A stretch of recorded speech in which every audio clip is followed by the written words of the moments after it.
कुछ लोगों को लगता है कि अगर देश में रेगुलरली इलेक्शंस हो रही हैं और आप वोट डालने जा सकते हो तो इसका मतलब देश एक डेमोक्रेटिक देश है। लेकिन पता है क्या, इलेक्शंस तो नॉर्थ कोरिया में भी होती है। मजाक नहीं कर रहा, रेगुलर इलेक्शंस होती है नॉर्थ कोरिया में। 100% वोटर टर्नआउट भी देखने को मिलता है उन इलेक्शन से। लेकिन बस फर्क यह है कि अगर आप सरकार के द्वारा चुने गए ऑफिशियल कैंडिडेट के लिए वोट नहीं डालोगे तो आपको एंटी नेशनल कंसिडर किया जाता है, आपकी जॉब छीन ली जा सकती है, आपका घर छीन लिया जा सकता है। सिमिलरली रशिया को भी एक डिक्टेटरशिप कंसिडर किया जाता है, लेकिन इलेक्शंस तो वहां भी होती है। बस फर्क यह है कि जो भी कैंडिडेट पुतिन के खिलाफ खड़ा होता है वो किसी ना किसी कारण से कभी उसको डिस्क्वालीफाई कर दिया जाता है, कभी वो अचानक से मार दिया जाता है। ये बात साफ हो जानी चाहिए आपको कि सिर्फ इलेक्शंस होने का मतलब ये नहीं कि देश डेमोक्रेसी बन गया। इलेक्शंस फ्री और फेयर होनी चाहिए। से वो समझा रहा था ना, मैंने शुरू में देखा कि डेमोक्रेसी का मतलब सिर्फ ये थोड़ी है कि आप वोट डालें और कोई सरकार चुन जाए। डेमोक्रेसी तो नॉर्थ कोरिया में भी है, डेमोक्रेसी तो रशिया में भी है। मेरी जान, ये रशिया जैसी डेमोक्रेसी नहीं है। रशियन गवर्नमेंट के खिलाफ बोलने वाला दुनिया में कहीं भी हो ठांस दिया जाता है।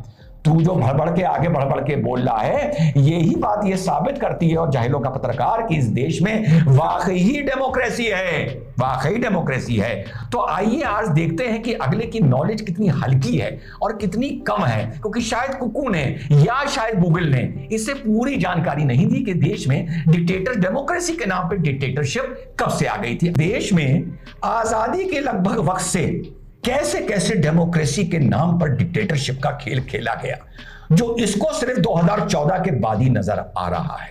चलिए, पहली घटना, सबसे पहले इस देश में डिक्टेटरशिप पता है कब शुरू हुई? इस देश में डिक्टेटरशिप सबसे पहले जब शुरू हुई जब महात्मा गांधी जी ने यह घोषणा कर दी कि मेरा प्रिय लाल नीला पीला जवाहरलाल नेहरू है, मैं उसको देश का प्रधानमंत्री देखना चाहता हूं, कांग्रेस का अध्यक्ष देखना चाहता हूं। तो जो 15 प्रोविजनल कमिटीज थी कांग्रेस की, जाहिर बात थी, ये माना गया कि जो कांग्रेस का अध्यक्ष होगा वो ही देश का प्राइम मिनिस्टर होगा, क्योंकि अंदर अंदर अंग्रेजों में और कांग्रेस में इलू इलू चल रही थी कि बाकी राइट विंग, फलाना विंग, आरएसएस विंग, इनको जूते मार के अलग करो और यार जाते हुए हम तुम्ही को तो सत्ता देके जाएंगे कि तुम्हारी दम पर हमने मौज की है। तो भैया जब 15 प्रोविजनल काउंसिल्स में, प्रोविजनल सीट्स में, कमिटीज में कांग्रेस का चुनाव हुआ तो भैया 12 ने कहा कि भैया पटेल साहब ही हमारे प्राइम मिनिस्टर, हमारे अध्यक्ष होंगे। अब सवाल उठता है, क्या 3 ने कहा कि नेहरू जी होंगे? ना ना ना ना ना, 3 ने वोट देने से ही मना कर दिया। यानी नेहरू जी सरदार वल्लभ भाई पटेल के सामने ये चुनाव हारे थे 12-0 से।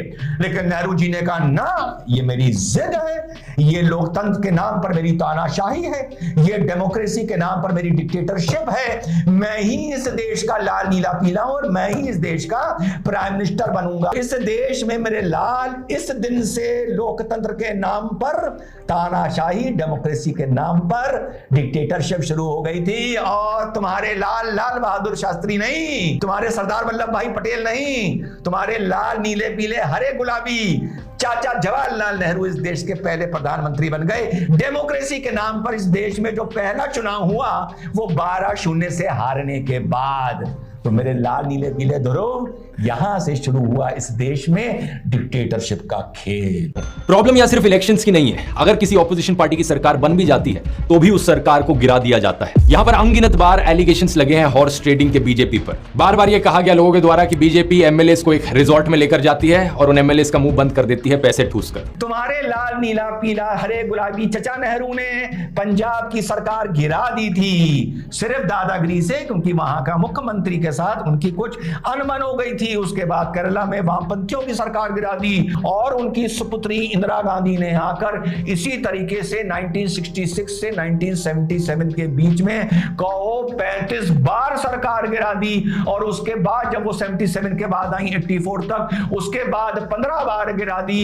सब मिला के चचा नेहरू ने और इंदिरा गांधी ने और कांग्रेस ने और अलग अलग टाइमों में 90 बार सरकार 356 के दम पर गिराई, जिसका कोई भी कारण नहीं बताया। कारण सिर्फ इतना था कि वो हमारी छतरी के नीचे, हमारे अंगूठे के नीचे वहां का मुख्यमंत्री नहीं रह रहा था, रहने को तैयार नहीं हो रहा था। तो मेरे लाल ध्रुव, ये तीसरी बड़ी घटना थी जब लोकतंत्र के नाम पर इस देश में तानाशाही का नंगा नाच खेला गया था, डेमोक्रेसी के नाम पर डिक्टेटरशिप का नाम। अरे पूरी स्टोरी बताना।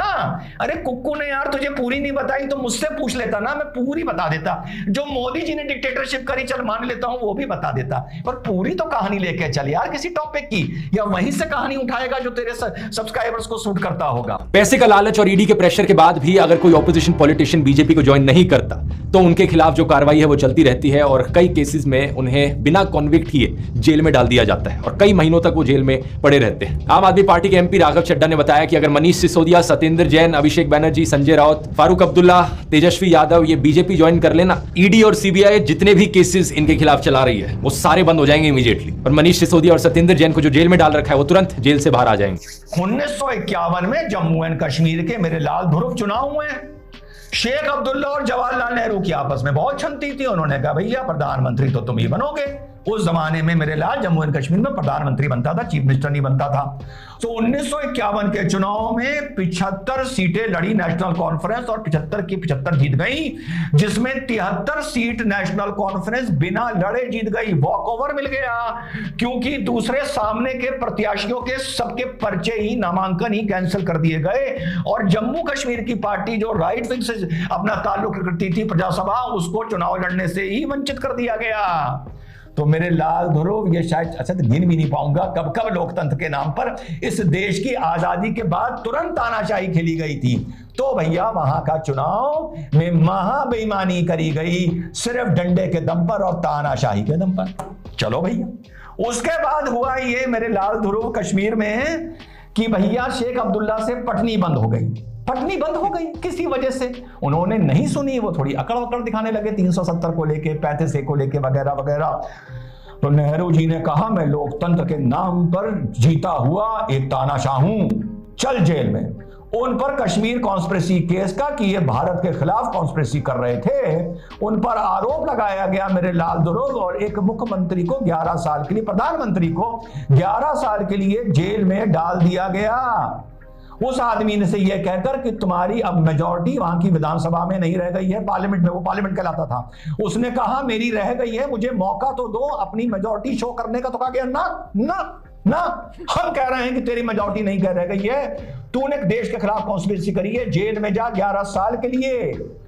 और बख्शी गुलाम को, वहां का अपने एक चेले को, चमचे को वहां का प्रधानमंत्री बना दिया गया। लेकिन जब 11 साल बाद शेख अब्दुल्ला से फिर से काम पड़ा तो कहा गया जाओ तुम्हारा मुकदमा हम वापस लेते हैं, तुम्हें हमने माफ किया, और फिर शेख अब्दुल्ला को बाहर निकाल दिया गया।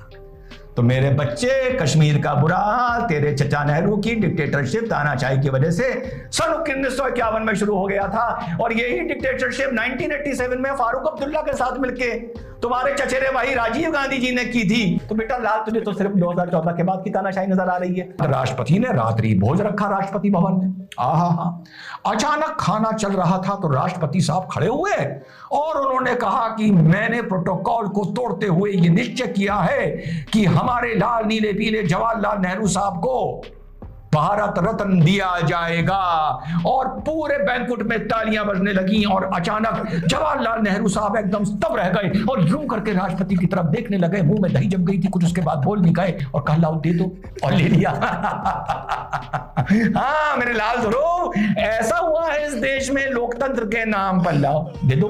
हाँ, और सन 71 की लड़ाई जीतने के बाद इतिहास अपने को दोहराता है। राष्ट्रपति भवन में रात्रि भोज चल रहा है, वीवी गिरी साहब खड़े होते हैं और कहते हैं कि इंदिरा इस देश की बेटी हैं, मैंने प्रोटोकॉल को तोड़ते हुए ये मन बनाया है कि मैं भारत रत्न इंदिरा जी को देना चाहता हूं। इंदिरा जी तब मुंह खुला रह गया, मुंह में दही जम गई, हरिओम लाओ दे दो। हाँ मेरे लाल ध्रुव, ये हुआ है इस देश में। और फिर कहा गया कि चाहे एयरपोर्ट जाना हो, चाहे जवाहरलाल को भारत रत्न देना हो, चाहे इंदिरा गांधी को भारत रत्न देना हो, ये तो भैया राष्ट्रपति की मर्जी थी कि उनको उन्होंने दे दिया। उन्होंने खुद थोड़ी अपने प्रधानमंत्री के कार्यकाल में भारत रत्न दिया। तो ये हुआ है इस देश में। इस देश में 2014 का चुनाव उसे चाय वाला कहकर उसके परिवार, उसकी औकात का मजाक उड़ा के लड़वाया गया और उसके बाद वो 285 सीट की जीत के आया। रिजवान के परिवार, रिजवान की औकात, रिजवान की हैसियत, रिजवान का प्रोफेशन का इस देश में कोई खुला मजाक उड़ाता और उसके बाद रिजवान लोकतंत्र से जीते हुए चुनाव में 280 सांसद जीत के आ जाता तो रिजवान अहमद बताता कि तानाशाही होती क्या है, तानाशाही होती क्या है। बोलने से पहले जुबान 10 बार सोचती, दिमाग 10 बार सोचता और जुबान 20 बार लड़खड़ाती।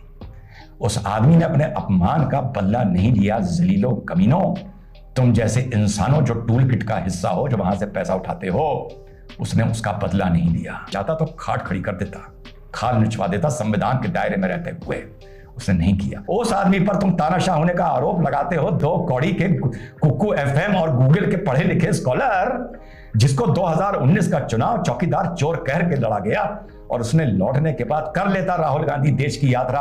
अगर यहां पर कोई तानाशाह होता, करके दिखाता, पांव उठने से पहले घसीट दिए जाते। अगर करके दिखाता, अगर इस देश में कोई तानाशाह होता जो गली गली घूम में उस तानाशाह को गाली दे रहा है। इन लौंडों का मैं क्या काउंटर करूं, टी शर्ट के धागे खोल दूंगा यार। इनका मैं क्या काउंटर करूं यार। गूगल की इनकी जो नॉलेज है वो कुक्कू एफएम की तो पैदाइश है, वो गूगल की तो पैदाइश है। 2014 के बाद देश का इतिहास के बता रहे हैं। अबे 1947 से बताओ ना। अबे कब तक बोलूं, इतना बोल लिया हूं कि इमरजेंसी के बारे में बोलने का टाइम ही नहीं है।